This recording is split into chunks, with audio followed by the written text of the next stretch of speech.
nama saya Eca. Saya akan membacakan puisi yang bertema alam yang dibuat oleh Teh Piki.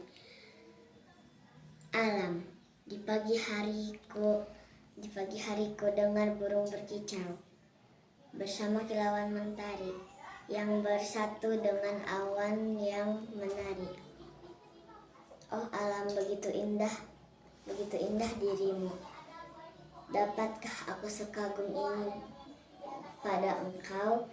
Oh alam, izinkan aku untuk terpukau dengan keindahanmu yang menyejukkan hati siapapun yang melihat. Sungguh fenomenamu yang sangat indah di bumi raya. Oh alam.